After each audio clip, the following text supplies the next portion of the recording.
Erev Tov, nous poursuivons notre étude de Psachim, deuxième chapitre, Daf Lamedei Amud Aleph.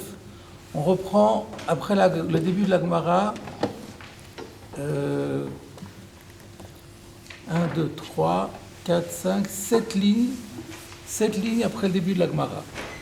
Makliti de l'eau que Rabbi Yochanan ben Nouri. Alors, je rappelle, nous avons commencé une Mishnah qui nous dit quelles sont les espèces de céréales avec lesquelles on peut s'acquitter de la mitzvah de matzah le premier soir de Pessah. Et on sait que c'est les 5 céréales. Et la Gemara avait dit 5 céréales, ça exclut les autres. Donc ça exclut notamment le riz et le millet, dont on aurait pu penser aussi que c'est des céréales qui fermentent. Mais non. Et pourquoi pas? Parce que leur fermentation n'est pas considérée comme une fermentation, mais comme sirachon, comme une pourriture. J'ai vu, parce que j'ai fait une recherche sur Internet, sur Google, j'ai fait Agdarat Rimutz, j'ai vu plein de choses là-dessus. Et donc j'ai vu que le riz dégage, quand il fermente, il dégage une mauvaise odeur. C'est intéressant de savoir. Donc ça va bien avec le sirachon de la Gemara. En tout cas, donc, c'est pas considéré, donc le riz et le millet ne sont pas considérés halachiquement parlant comme une fermentation. Et donc, ce qui n'est pas considéré comme une fermentation, on ne peut pas s'acquitter de la mitzvah de matzah. Et là-dessus, la Gemara dit Matniti de l'ok Rabbi Yochanan ben Nouri. Mais sur ce point-là, notre Mishnah est en désaccord avec Rabbi Yochanan ben Nouri. Qu'est-ce qu'il a dit Rabbi Yochanan ben Nouri de Amar Orez Midagano? Lui, il est pas d'accord, et donc il rajoute le orez à la liste. Pour lui, le riz aussi, c'est une espèce de céréale qui est avec laquelle on peut s'acquitter de la mitzvah. V'chayavin al chimutzo karet, parce que si ça a fermenté, eh bien à Pessah, si jamais on en consomme, on est passible de la peine de karet. Donc on a un désaccord ici sur le principe du riz. Est-ce que le riz est considéré comme, s'il fermente, est-ce considéré comme chametz ou pas? Est-ce on est chayav karet ou pas? Et du coup, même, par voie de conséquence, est-ce qu'on peut s'acquitter avec de la mitzvah de matzah ou pas? Reste à le démontrer, ça a été annoncé pour l'instant, mais ça n'a pas été encore démontré. Ouais. Alors, on continue. De Tanya, parce qu'il y a une braïta qui dit Rabbi Yochanan ben Nouri oser be'orez ve'dochen. Alors il n'y a pas écrit que Rabbi Yochanan ben Nouri dit qu'on est chayav karet, mais il interdit. Il interdit quoi? Il interdit d'utiliser à Pessah, de cuisiner à Pessah, du riz et du millet. Mipnei she karov le'achmitz, parce que, alors karov le'achmitz, c'est proche de la fermentation. Il est proche de la fermentation. Alors, on va voir dans Rashi déjà. Qu'est-ce qu'il dit Rashi? Oser be'orez ve'dochen. On avait déjà fait ce Rashi là, donc c'est pas la peine que je revienne dessus. Il interdit, Rashi expliquait, il interdit de manger le orez et le dochen à Pessah et d'en faire sous forme de tafshil, et de le cuisiner sous forme de tafshil. Chez Karov le chimutz. Alors là, ce Rashi-là, on peut le refaire, je ne sais pas si on l'a fait. À la deuxième ligne, dans l'élargissement, au bas de la page dans Rashi, chez Karov le chimutz, Alma balide chimutz. S'il dit que c'est proche de fermentation, donc ça veut dire qu'il pense que ça peut fermenter. Ou le didé, yotzin pour mishu matzah. Et par voie de conséquence, puisque ça peut fermenter, on peut s'acquitter aussi de la mitzvah de matzah.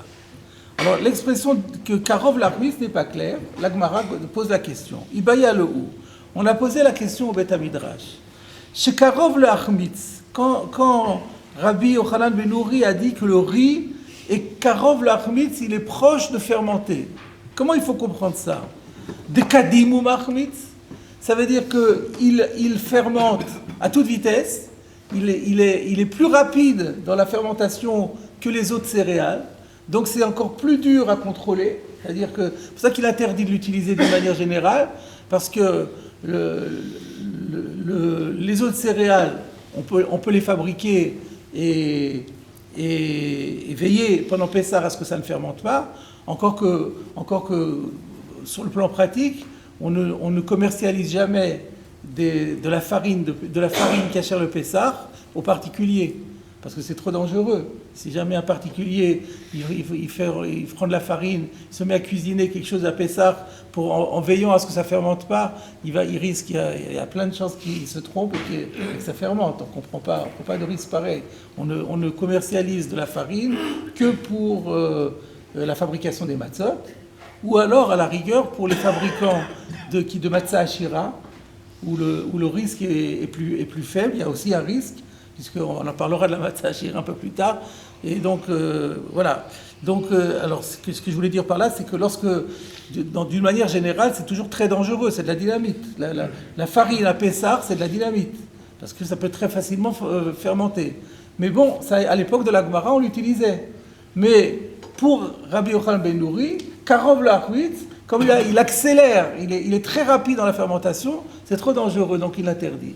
Est-ce que c'est ça le pshat? C'est une éventualité. Odilma, Karov Lachmitz ave, Chametz Gamour lo ave. Ou alors peut-être il faut comprendre ça tout à fait dans un autre sens. Là, le premier sens, c'est plutôt aggravant pour le riz. Et l'autre sens, c'est le contraire. C'est Karov Lachmitz, ça s'approche de la fermentation, mais ce n'est pas une vraie fermentation à part entière. Donc ça s'apparente. Alors, Karov, l'Achmitz, comme Karov, c'est apparent aussi, un proche parent, on pourrait traduire. Ça s'apparente à une fermentation, mais ce n'est pas une véritable fermentation. Moi, si ce n'est pas une fermentation, alors pourquoi est-ce que ça serait interdit? On regarde en Rashi. Chametz Gamour lo ave, venafkamina, l'application pratique, ça sera de en alouche karet. C'est-à-dire que ça ne sera pas du chametz à 100%, de sorte de le rendre chayav karet s'il en mange. Ve'im achalo beshogeg. Alors, parce que Rashi se dit, bon, mais c'est pas la karet ou pas, c'est pas nous qui décidons de la peine de karet. Donc, qu'est-ce que ça change? Ça veut dire, parce que si on dit il n'y a pas de peine de karet, ça veut dire qu'il y a un lave. Donc, de toute façon, c'est interdit par la Torah. Alors, quelle application pratique de dire, oui, c'est interdit par la Torah, mais il n'y a pas karet? Ça change quoi? Quand on dit nafkamina, on cherche une conséquence pratique, concrète. Et ce n'est pas nous qui donnons la peine de karet. Donc, qu'est-ce que ça veut dire? Alors, Rachid dit, oui, mais la différence, c'est que imachalo beshogeg et ne vit korban. Parce que nous avons étudié dans Shabbat, il n'y a pas longtemps, dans Klal Gadol, que pour être chayav khatat, beshogeg, il faut que bemezid, on soit chayav karet. Donc, si on dit ici que pour le riz fermenté, il y a un lave, il n'y a pas karet. Pour quelqu'un qui mangerait le riz fermenté à Pessah délibérément, ça veut dire que si par hasard, par erreur, par mégarde, il en mange pendant Pessah, il devra apporter un korban khatat, si c'est chayav karet. Et là, peut-être que le pshat, c'est karov lachmitz, c'est pas tout à fait du chametz à part entière, ça veut dire qu'il n'est pas chayav karet bemezid, donc il ne sera pas chayav khatat beshogeg, et là c'est une vraie nafkamina pratique. Donc voilà la question, qu'a voulu dire Rabbi Yochanan ben Nouri dans cette braïta quand il a dit karov lachmitz? Est-ce que c'est pour aggraver le riz par rapport à tous les autres, pour dire c'est extrêmement dangereux parce que ça fermente à toute vitesse, à la vitesse grand V, et donc c'est interdit complètement? Ou alors non, ça veut dire que sa fermentation s'apparente à une fermentation totale, mais pas complètement, dans le sens où il y a une interdiction de la Torah, mais il n'y a pas de sanction de la Torah. Pardon? Alors, c'est une remarque. Dans la première braïta, il en avait parlé, mais pas dans la deuxième. On y reviendra d'ailleurs, effectivement. Parce que dans la première braïta, il y avait écrit « Oser be'orez ve'dochen » Mipnei shekarov lachmitz. Donc là-bas, il avait dit. Et maintenant, on n'a pas encore vu. Où est-ce que vous dites qu'on n'en a pas parlé alors? On en a oui parlé. Pardon? Non, on parle de deux. Ah ben oui, il y a le ou shekarov lachmitz. Ça va sur Mipnei shekarov lachmitz. Ça a été dit sur les deux. Dans la braïta. Non, mais parce qu'il a dit be'orez ve'dochen, sinon c'est sur dochen que ça va. Ça va pas que sur dochen, c'est sûr que non. C'est-à-dire qu'il parle pour chacun d'entre eux. Rabbi Yochanan ben Nouri oser be'orez ve'dochen, mipnei she, parce que chacun pris séparément, il est karov lachmitz, c'est ça le pshat. Et donc quand on dit karov lachmitz, ça va et sur le orez et sur le dochen, c'est clair. Alors Tashma, donc pour répondre à notre question, viens, écoute, je vais t'apporter une autre braïta. Qu'est-ce qu'il dit cette autre braïta? Amar Rabbi Yochanan ben Nuri, Orez min daganhu, v'chayavin al chimutzo karet, v'adam yotsebo yodeh chovato v'pesach. Donc là, la braïta n'est pas finie, mais je marque déjà la pause ici. Rabbi Yochanan ben Nuri dit que le riz est une espèce de céréale normale et qu'on est passible, si on l'a mangé quand elle a fermenté à Pessah, de la peine de karet. Donc on voit de là, c'était karov l'achmis dans le sens ramour, dans le sens grave. C'est braïta qui devait être amené en premier. Excellente question, effectivement.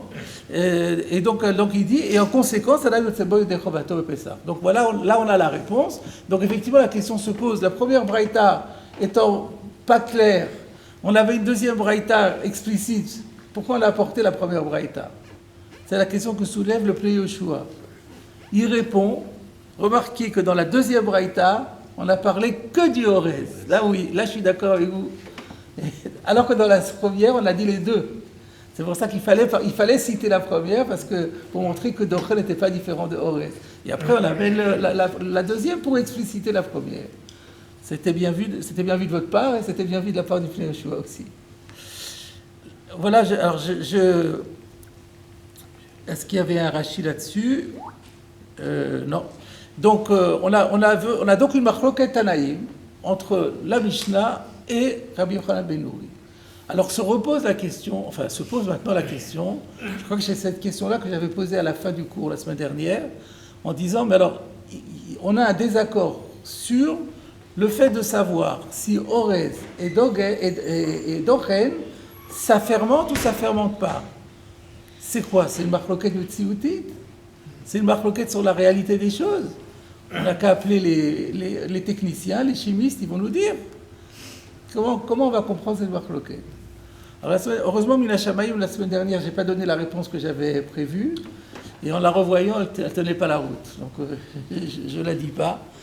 Et donc, apparemment, la seule réponse qu'on peut donner, c'est que ils ne sont pas d'accord sur la définition du Chametz. Le Tana de l'autre Mishnah et le Tana et Rabbi Yochanan ben Nuri n'ont pas la même définition halachique du Chametz. Et là, on revient à la question qu'on avait posée la semaine dernière, quand on a dit le Tanakama dit que à l'époque on ne savait pas que c'était un Tanakama, la Mishnah plutôt, la Mishnah disait que le riz ne fermente pas. On avait dit mais c'est quoi il ne fermente pas? Et il gonfle, on fait des gâteaux de riz, ça veut dire quoi? Entre-temps j'ai vu qu'il y a du gluten dans le riz aussi, et donc alors c'est quoi la différence? Et alors donc j'ai regardé, j'ai fait comme ça en hébreu Agdarat Rimutz, et j'ai vu que ça a fait des sujets de conférences, il y a des articles dans Troumine sur cette question-là.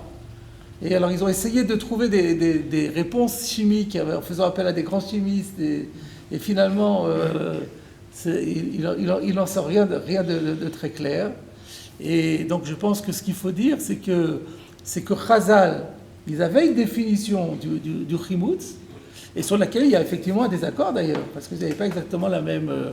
mais nous, on ne sait pas. Nous, on est aujourd'hui, personne ne sait exactement et personne ne s'intéresse à cette question, parce que tout a été tranché dans la Gemara.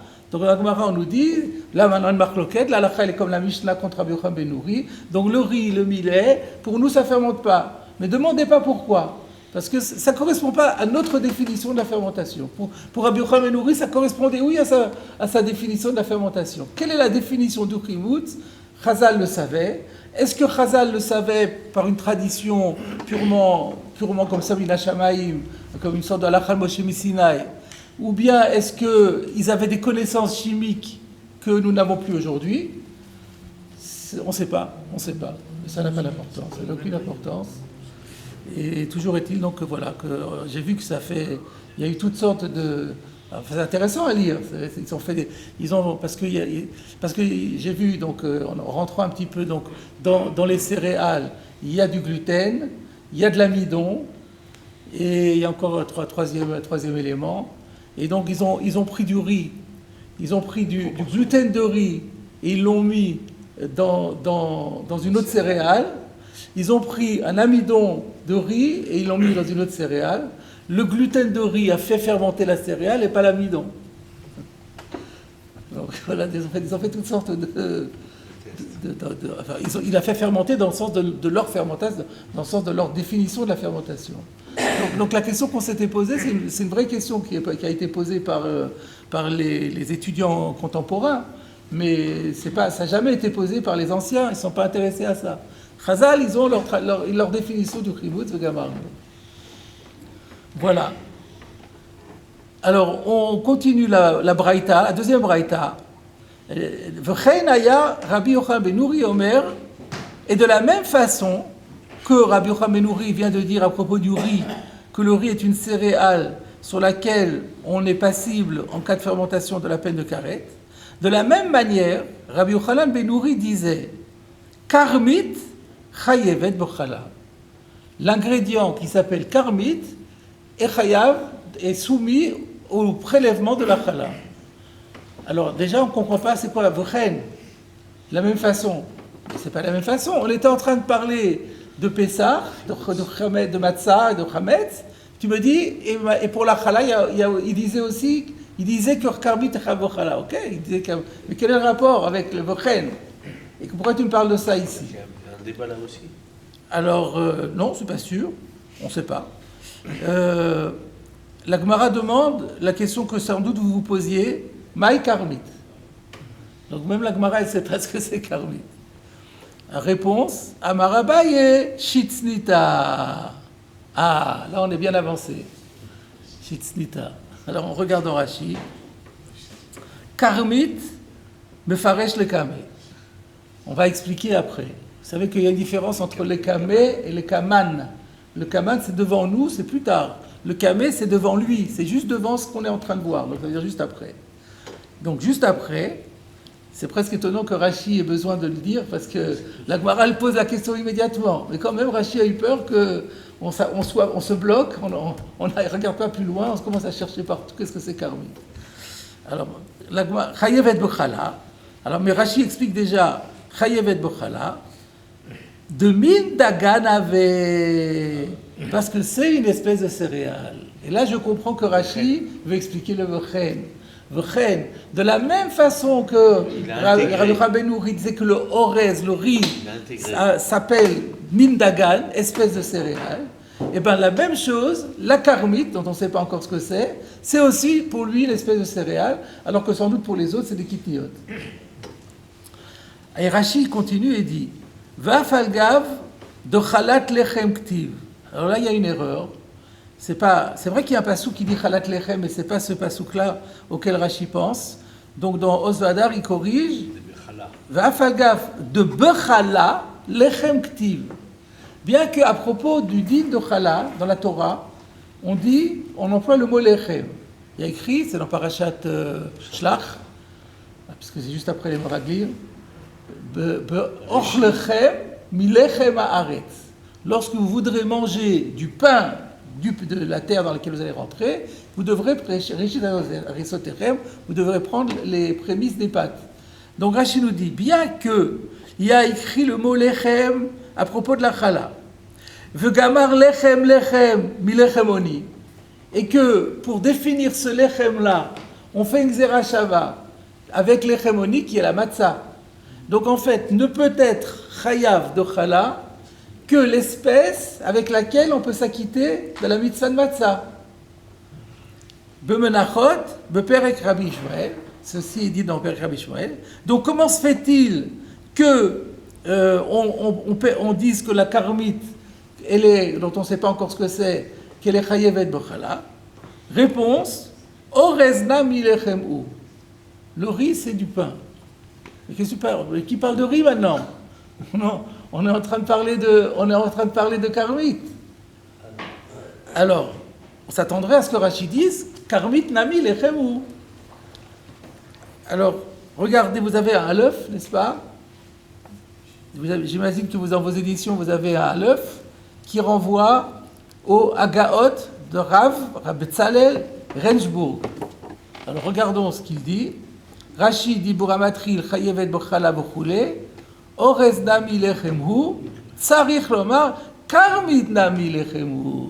Ah, bah c'était une erreur. Donc là, du coup, ça devient très simple. Bien que Rachid dit, et peut-être ça explique encore mieux le v'chen, parce que c'est pas simplement v'chen que c'est mindagan, mais ça va beaucoup plus loin. Parce que pour être hayav de chala, il faut que ça s'appelle lechem. Et ce lechem, il doit être déductif de lechem oni. Eh bien, on considère que karmit, c'est aussi lechem.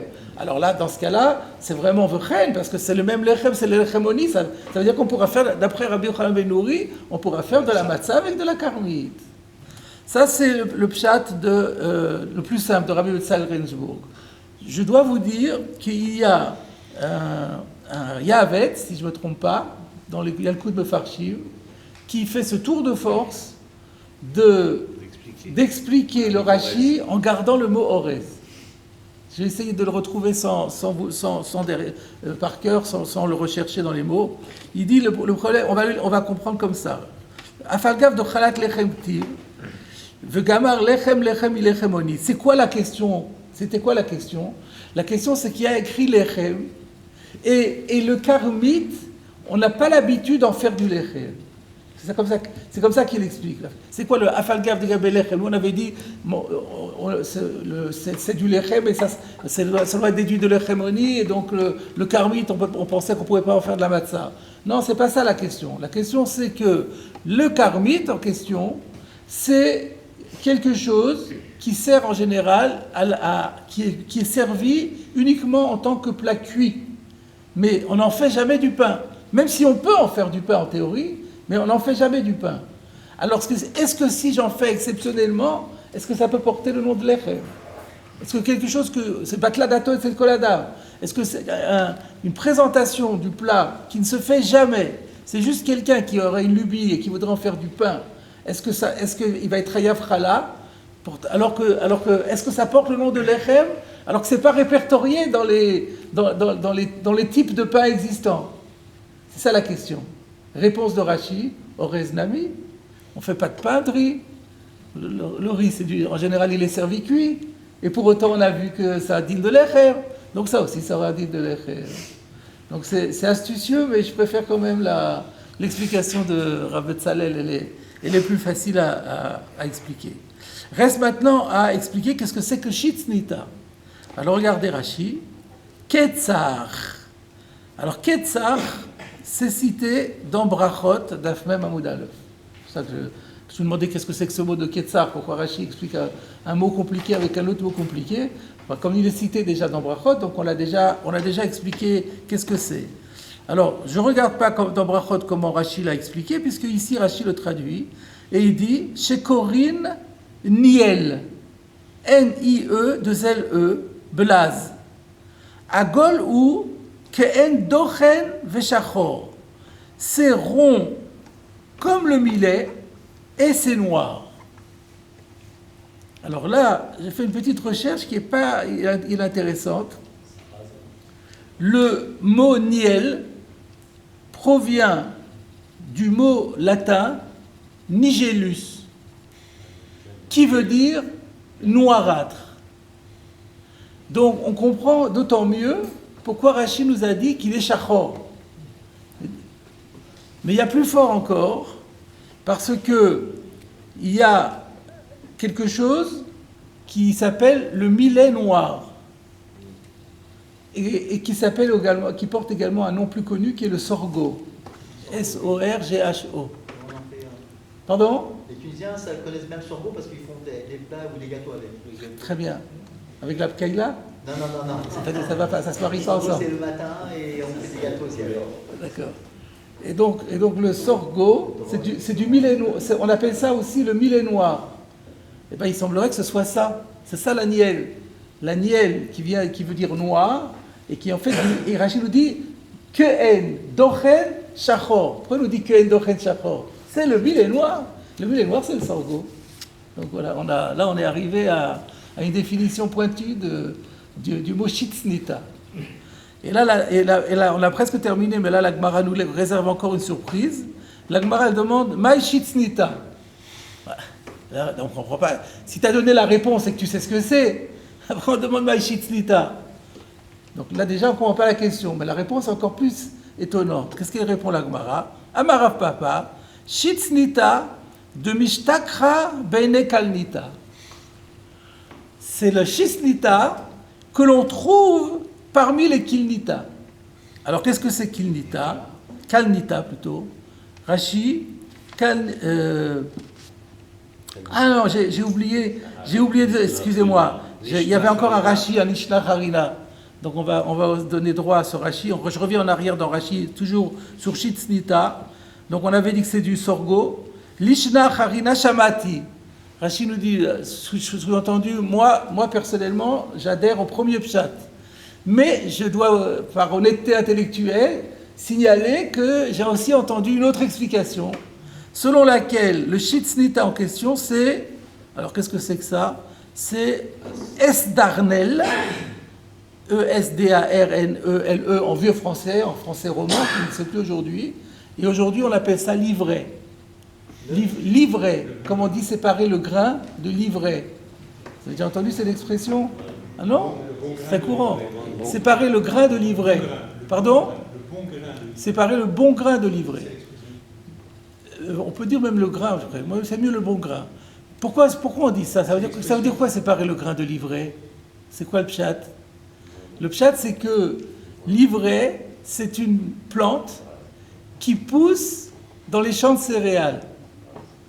Elle se mélange avec les céréales. Et donc, quand vous faites la récolte, vous avez en même temps le bon grain, la céréale qu'on a cultivée, et la mauvaise herbe qui est l'ivraie.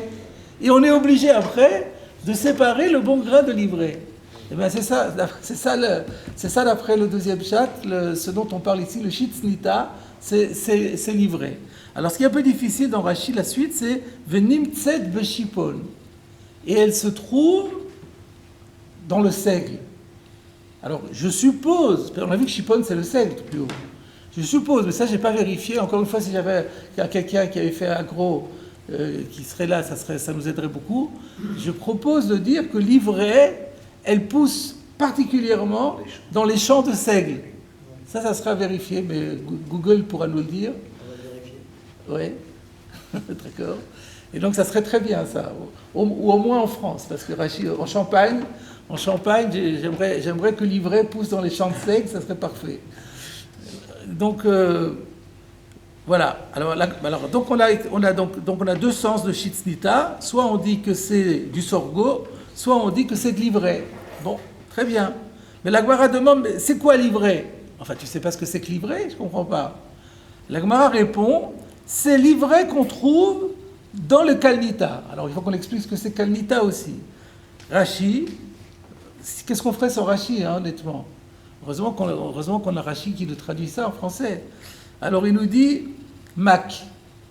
Bon, ça c'est pas le terme auquel vous pensez.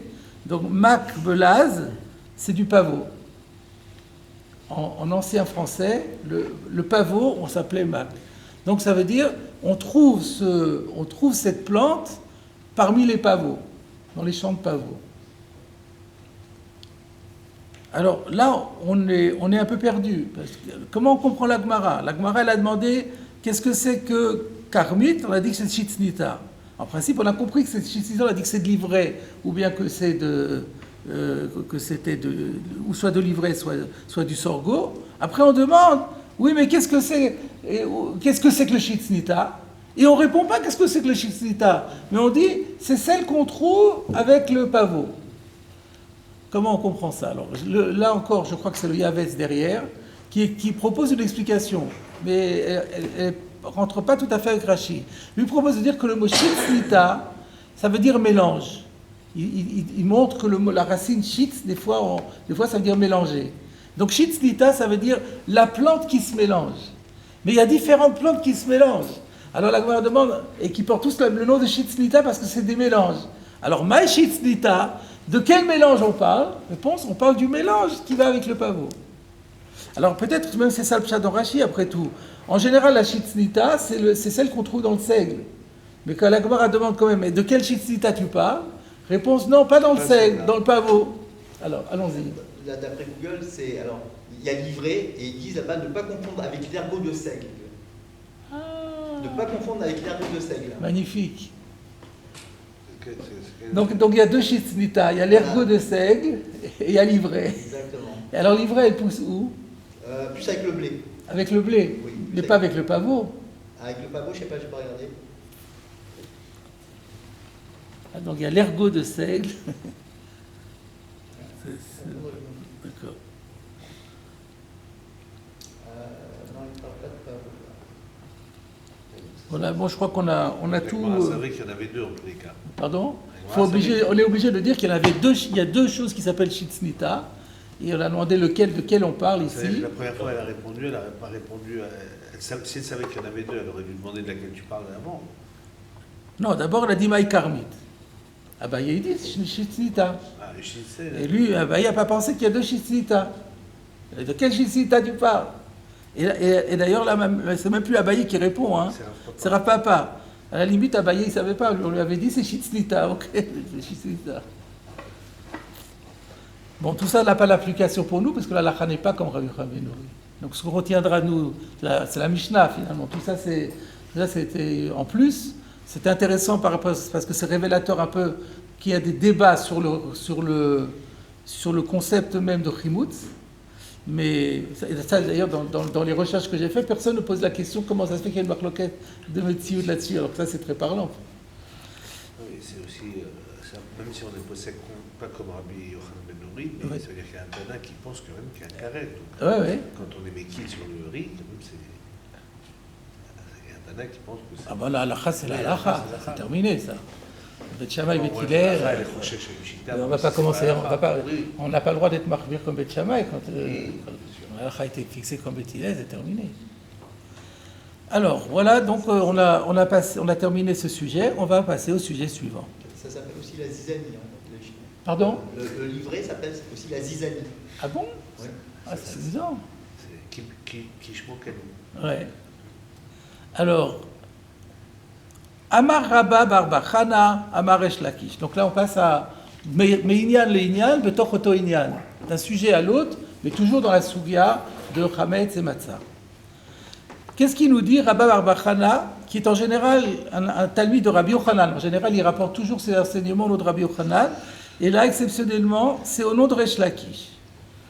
Issa, Sheni Losha, Beyayin, Veshemen ou Dvash, En Chayavin al Chimutza Karet. Une pâte qui a été pétrie avec du vin, avec de l'huile, avec du miel, et que ça a fermenté, ou qu'on est à Pessah, eh bien, on n'est pas passible sur sa fermentation de la peine de karet. Ce qui laisse un peu entendre qu'on est quand même passible d'un lave, mais qu'il n'y a pas karet. C'est pas sûr. C'est une pâte à mauvais qui saline, ça. Pardon? Ça, c'est une pâte à mauvais qui saline. Non, on va voir, vous allez voir comment on va l'appeler dans quelques instants. On regarde en Rashi, Beyayin ou Veshemen, il n'a pas dit Dvash parce que c'est trop long, de l'Onatan Bamaim. Il faut comprendre qu'il n'a pas mis d'eau du tout, il n'a mis que ça. Il faut se poser la question pourquoi Rashi a besoin de nous dire ça. Mais comme on est au début de la Sougia, on pose des questions mais on ne répond pas. Juste il faut les mettre en mémoire. Qu'est-ce que Rashi avait besoin de dire ça, de dire qu'il n'y a pas d'eau? Et s'il y a de l'eau, ça change quoi? En chayavin al chimutzo karet, de meperot en machmitzi, que de l'kaman. Ah, donc la raison pour laquelle il n'y a pas karet, c'est parce que meperot, les jus de fruits, n'ont pas la propriété de permettre une fermentation. C'est-à-dire qu'on remplace l'eau, parce que une pâte, c'est la farine plus eau. Si je remplace l'eau par un autre liquide, qui est un jus de fruits pour l'instant, après il faudra savoir, on voit bien que le jus de fruits, c'est pas tout à fait à prendre stricto sensu, puisqu'on a déjà du vin. Du vin, c'est pas vraiment un jus de fruits. L'huile, oui, on peut dire que c'est un jus de fruits. Pardon? Et dvash, c'est du miel, a priori, c'est pas un jus de fruits. Non, mais dvash, c'est dans ce sens de miel que dans la Torah, pas dans la Mishnah, pas dans la Gemara. C'est Resh Lakish qui parle. C'est dans les 7 machines. Oui, c'est le mashkin, c'est le miel. C'est quand on est dans les 7 mashkin, quand on dit de vache, c'est pas le date, c'est pas la date, exactement. Exactement. Donc, que de l'kamal, comme on va le voir plus loin.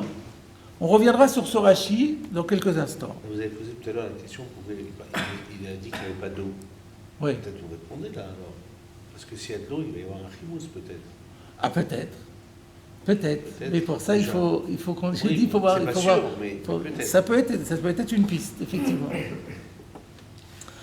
Alors, regardons la suite de la Gemara qui est sympathique là.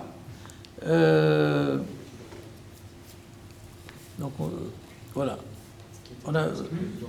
On est arrivé. Donc on a fini les Rashi. Ouais. Donc Yativ Rav Papa, Voravuna, Vored Rav Yoshua, Kame de Ravidi Baravi. Donc il y avait Rav Papa et Ravuna Vored Rav Yoshua, sont deux grands Amoraïm de Babylonie, étaient assis devant Ravidi Baravi.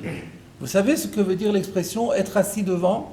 Ça veut dire qu'ils étaient des talmidim devant leur maître. C'était encore des... Peut-être qu'ils n'étaient pas encore rabbanim, on leur a donné leur titre qu'ils ont eu par la suite. Ils étaient étudiants devant leur maître qui s'appelait Ravidi Baravin. Veyativ Ravidi Baravin vekamenamne. Et Ravidi Baravin, qui était assis, somnolait. Alors ça, on voit souvent dans la Gemara. En fait, c'est une méthode pédagogique. Il fait semblant de dormir, en fait. On va voir de la suite qu'il fait semblant de dormir. Parce qu'il veut un peu que ses élèves, il y a un peu d'interactivité, il veut qu'il s'exprime un petit peu tout seul. Et puis après, il interviendra au bon moment. Comme ça se passe très souvent comme ça dans la Gemara, mais bon, c'est sympathique, ça nous met dans l'ambiance. Alors, qu'est-ce qu'ils ont dit? Donc effectivement, ils n'ont pas voulu réveiller leur maître, mais ils n'ont pas voulu faire de bitul Torah. Donc ils ont discuté ensemble. Amar le Ravuna Bre de Rav Yoshua le Rav Papa. Donc Ravuna Bre de Rav Yoshua a posé la question à Rav Papa. Maïtama de Resh Lakish. C'est quoi la raison de Resh Lakish qui a dit que si on fait une pâte avec du vin, de l'huile ou du miel, eh bien, on n'est pas chayav karet sur la fermentation? Amarle, Rav Papa lui a répondu. D'Amarkra, c'est Dracha. Le verset a dit Lo tochal alav chametz vegomer. C'est le verset qu'on a déjà vu tout en haut de la Sugya. Lo tochal alav chametz, shivat yamim tochal alav matzot. Vous vous rappelez? On a dit qu'il y avait une smichout entre tu ne mangeras pas de chametz, tu mangeras des matzot. Qu'est-ce qu'on avait fait comme rachat avant? On avait dit pour pouvoir être yotzé de la mitzvah de matzah, il faut que ce soit quelque chose qui peut devenir chametz. L'espèce sur laquelle il y aura l'otochal alav chametz, cette espèce-là, tu pourras accomplir la mitzvah de matzah. Rav Papa, il nous dit, la dracha de Resh Lakish, c'est le même type de dracha, mais c'est à l'envers. Vous allez voir. Dvarim she'adam yotze ba'ed yodecho lato b'matzah, c'est la réciproque. Chayavin al chimutzo karet. Ça marche dans les deux sens. Si tu es chayav chametz, tu peux être yotzé de la matzah. Si tu es yotzé de la matzah, tu peux être chayav chametz. Mais si tu peux pas faire de la matzah pour une raison ou une autre, ça ne sera pas chametz non plus. Ça marche dans les deux sens. Donc, Dvarim Shadam Yotze Ba'ed Yodecho Lato B'Matzah, quelque chose avec lequel on peut s'acquitter de la mitzvah de matzah, cela, on est passible en cas de fermentation de la peine de carré. Veha, et cette pâte-là, qui est faite donc avec ces trois ingrédients, Ho'il ve'en adam Yotze Ba'ed Yodecho Lato. Un homme ne peut pas s'acquitter pour la mitzvah de matzah avec. Pourquoi? De Havele Matzah Ashira. Vous voulez chercher un nom? Le nom s'appelle Matzah Ashira. La Havele Matzah Ashira. On considère que c'est une matzah qui est riche et donc elle n'est pas valable. Pourquoi elle n'est pas valable? Regardez Rashi. Si vous n'aviez pas compris, Rashi vous aide. Matzah Ashira, Vrachamana Amar, Lechem Oni. La Torah parle pour la matzah du premier soir de pain de pauvreté. Donc ça exclut le pain riche. Ça, c'est un pain riche. Pain pauvre, c'est à l'eau. Mais si c'est avec du miel, avec du vin, avec de l'huile, c'est riche. Donc, c'est pas soul. Donc, on ne peut pas s'acquitter avec de la matzah. Si on ne peut pas s'acquitter avec de la matzah, on n'est pas chayav chametz.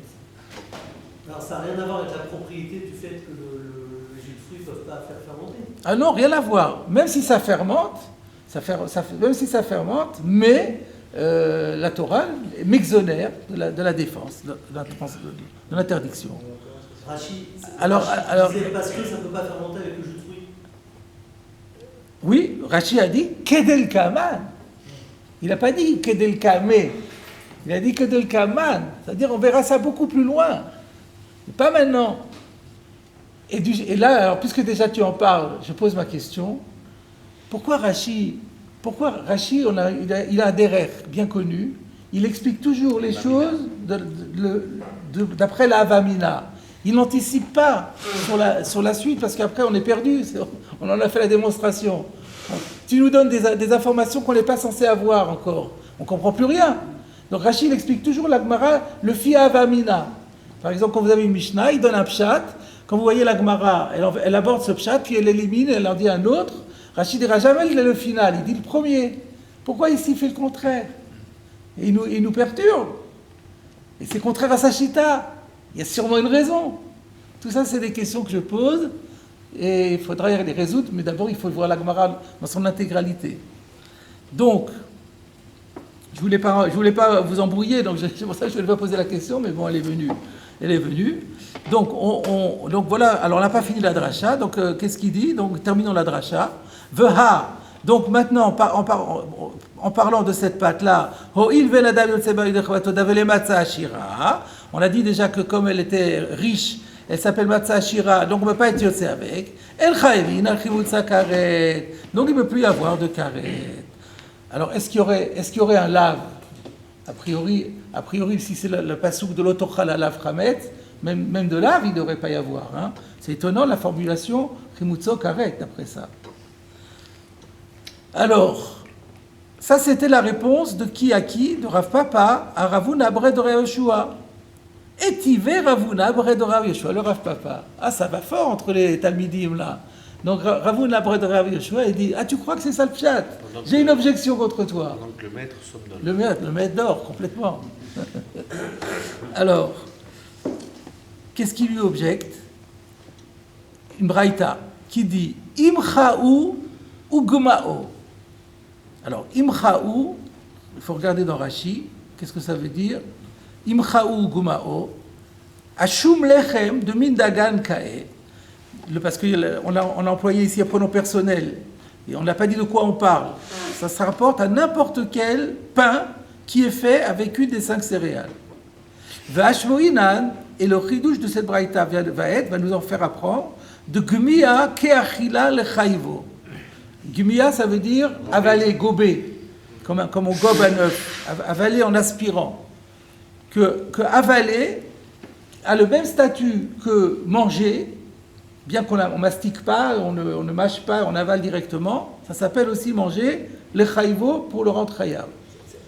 Alors, de quoi donc on parle ici de pain. Donc, imchaou, alors que veut dire, il n'a pas encore expliqué imchaou, donc d'abord il a expliqué gmao, il a expliqué qu'on parle du pain. Maintenant, il faut expliquer imcha. Alors, regardez Rashi. Imcha, détrempé belaz. Chez imchaou bemaim.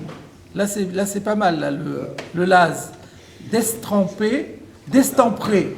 C'est destempré qui a donné détrempé. D'accord? Et donc, ça veut dire, en fait, il a pris du pain, il l'a dissous dans l'eau. Il a fait fondre dans l'eau, et après, il l'a avalé. Quel est le din? Im chametzu, dans le cas où ça serait du chametz, anouch karet, il est sanctionné par karet. Veim matzaou, par contre, si c'était pas fermenté, c'était de la matzah qu'il a dissoute dans l'eau et qu'il a avalé comme ça, en adam yotze yodeh chobato bepesar. Alors là, il ne peut pas s'acquitter avec le pesar.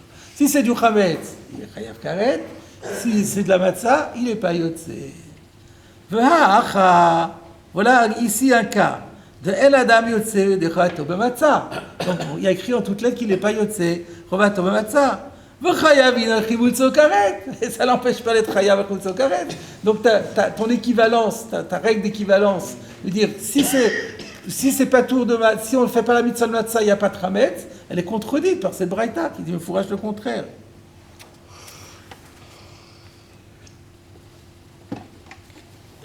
ici, je cite la question du Maharsha.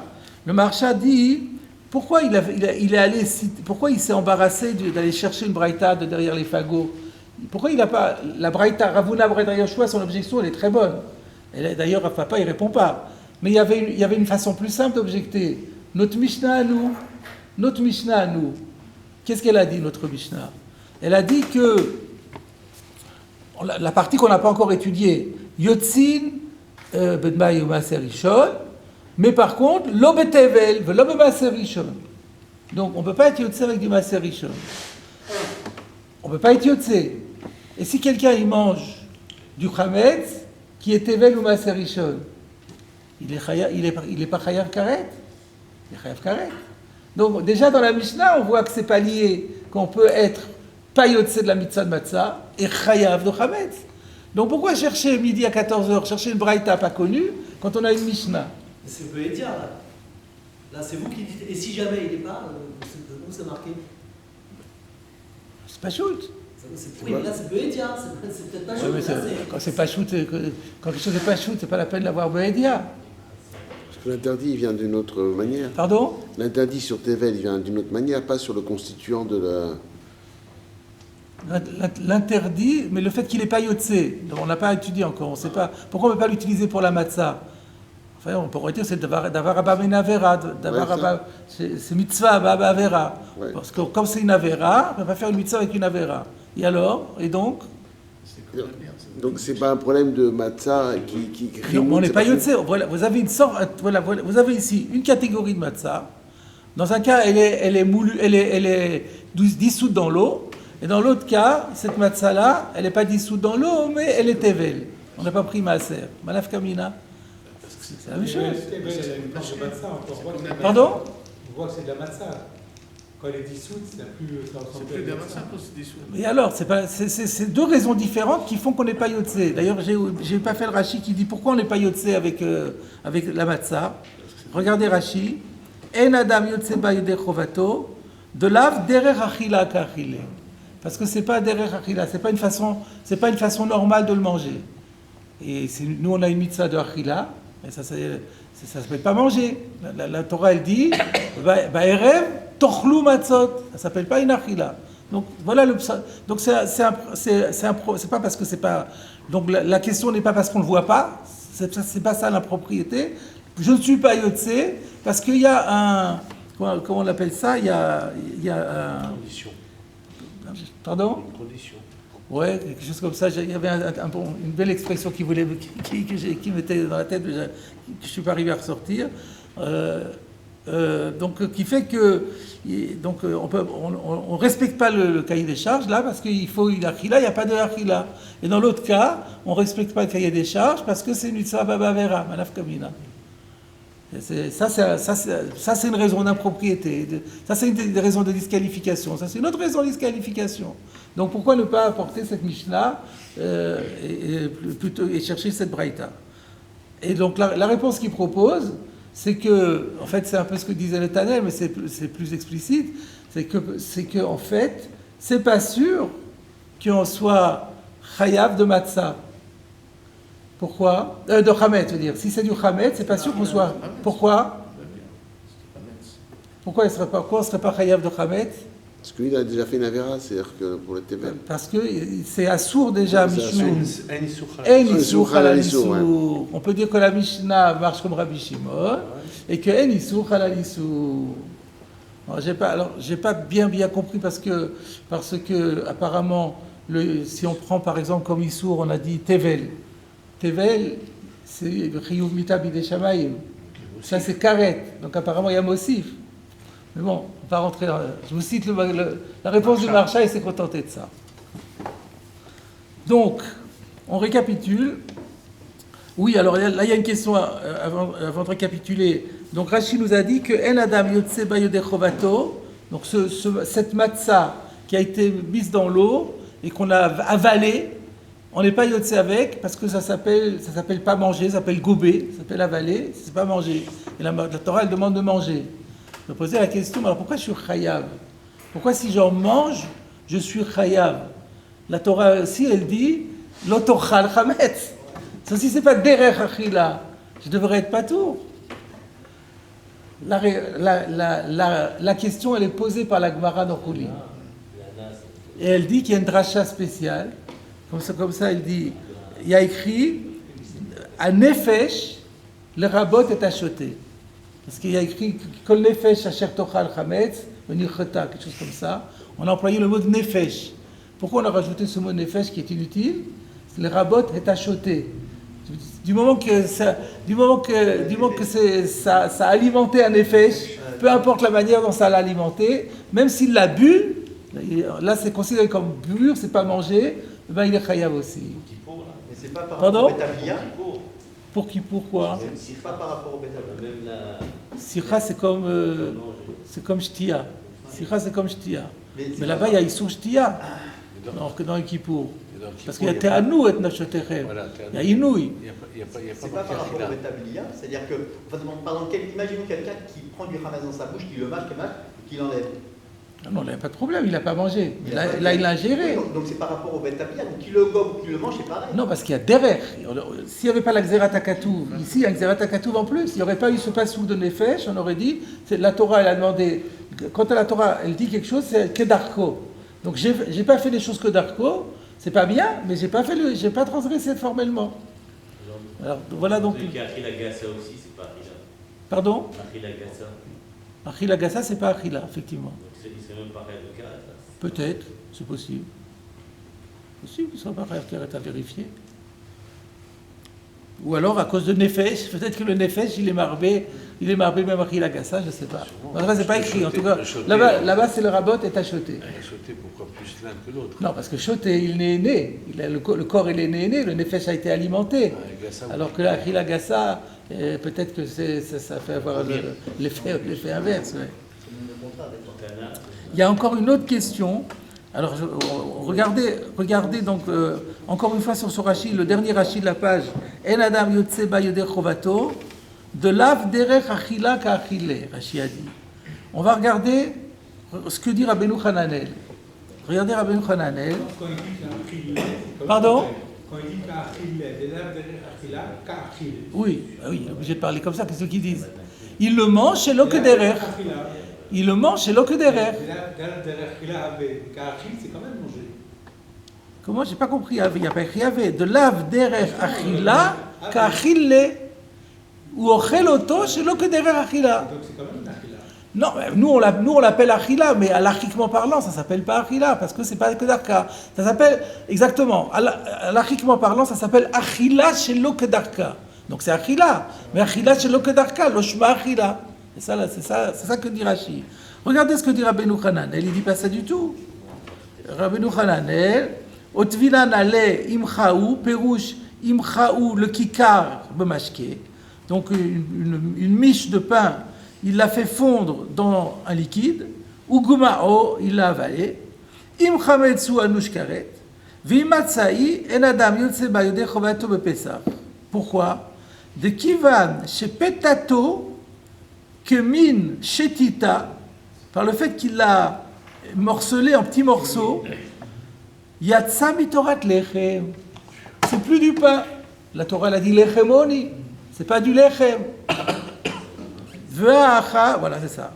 Donc c'est pas le même ta'am que Rashi. Donc pourquoi est-ce qu'on n'est pas yotse avec cette matzah qui a été diluée dans l'eau? D'après Rashi, parce que c'est pas derrière Achila.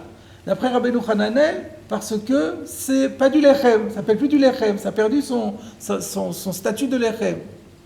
Alors le Pélé, le Satébet pose la question, c'est que c'est une Gemara mefourechet. La Gemara dans Choulin, d'Avkouf Kaf, elle dit mefourash. Elle dit, je comprends. C'est bien vous avez d'ailleurs la référence. Imchaou Gmao, dans la Soret Hachas, vous avez Choulin d'Avkouf Kaf. La Gemara dans Choulin d'Avkouf Kaf, elle attaque cette braïta, elle dit, je comprends qu'il ne soit pas yotse de la matzah, parce que... Justement, la Gemara, elle dit, parce que ça s'appelle pas la Torah Amra Lechemoni, et c'est pas du Lechem. Mais là, comment se fait-il qu'on est chayav, pourtant c'est pas derrière Achila? Et la Gemara répond, il y a un pasouk de Nefesh. Donc, le Pélé et le Satémet se posent la question, mais pourquoi donc, Rabbeinu Hananel n'a fait que rapporter la Gemara dans Choulin? Et pourquoi Rachid donne un autre terme que la Gemara dans Choulin? Voilà le Pélé. Et donc, je ne crois pas que le Satémet... Un instant...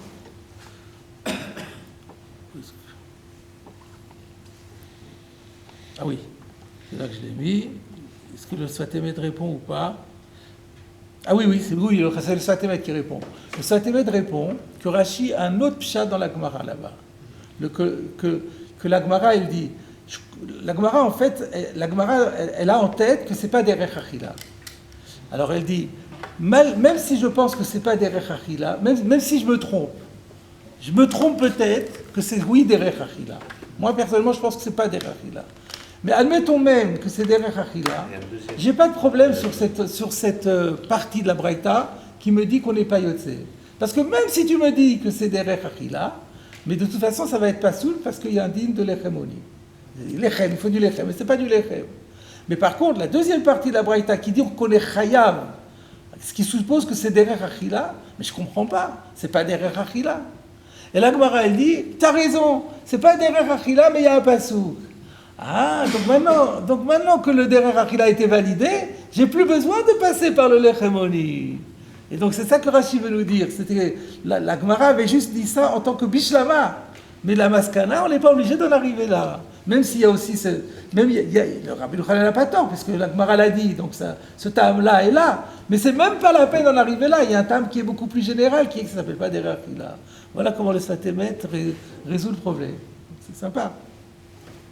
Alors, donc, on est donc arrivé, si on fait le point de la situation, on a l'enseignement de Resh Lakish qui dit que Matzah Ashira, c'est pas Bachmitz, on n'est pas Chayav Karet. Il y a Ravuna Bred Rav Shua qui a demandé à Rav Papa d'où ça sort. Il lui a fait une dracha d'équivalence entre le Chiyuv Chametz avec la Mitzvah de Matzah. Ravuna Bred Rav Shua lui a apporté une braïta qui prône exactement le contraire, où on voit qu'on n'est pas Yotze de la Matzah et pourtant on est Chayav Chametz. Et Rav Papa n'a pas répondu à ce stade-là. Donc suspense, on reprend la Gemara. Qu'est-ce qui s'est passé? Itar Be'u Ravidi Baravid. Comme par miracle et comme par magie, Ravidi Baravid s'est réveillé juste à ce moment-là. Mais apparemment, il avait tout entendu. Amar Leu, il leur a dit Dardeki. Vous savez ce que veut dire Dardeki? Mes enfants. Pardon? Les enfants vifs. Non, le contraire.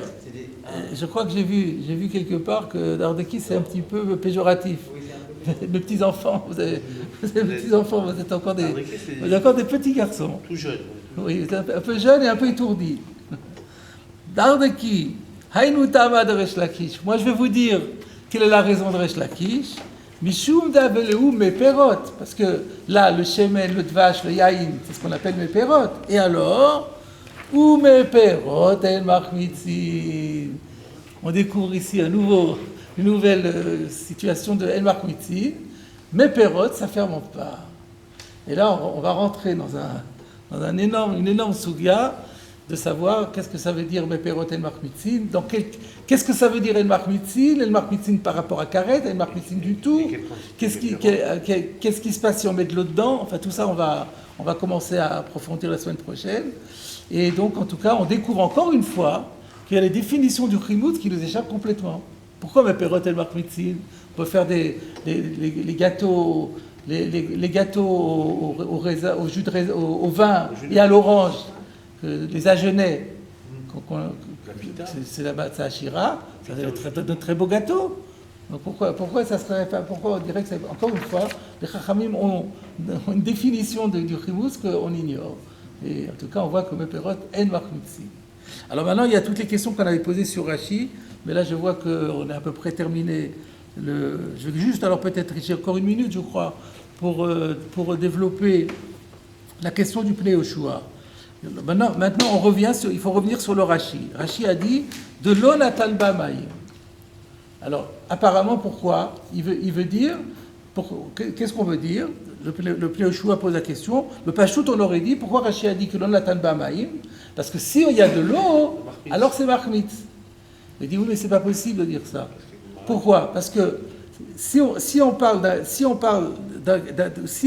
pshat de Resh Lakish c'est qu'il il faut qu'il y ait que ça, que les méperotes et pas l'eau. Quand Rav Papa, il a donné l'explication à Ravuna Bred, qu'est-ce qu'il lui a dit?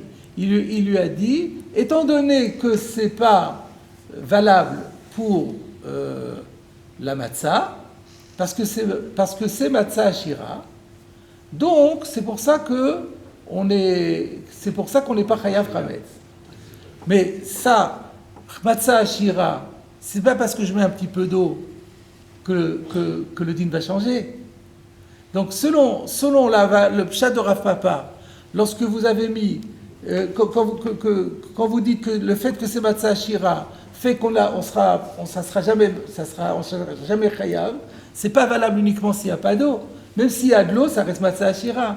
Et si c'est matzah ashira, alors dans ce cas-là, on n'est pas yotze pour la matzah, donc on n'est pas chayav chametz.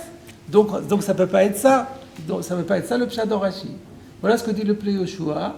Et donc il propose un autre pshat plus compliqué que ça, en disant ce que Rashi a voulu dire, c'est le contraire. C'est-à-dire qu'on parle d'Afka quand il n'y a pas d'eau, parce que c'est seulement quand il n'y a pas d'eau qu'il y aura un lave. Attendez, comment il dit ça? Qu'il y aura un lave sans carrette.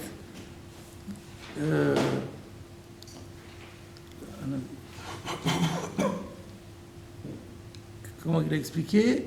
Non, ça veut dire afilou, même s'il n'y a pas d'eau, il comprend que Korashi a dit il n'y a pas d'eau, il peut aussi y avoir de l'eau, mais même s'il n'y a pas d'eau, il y aura quand même un lave.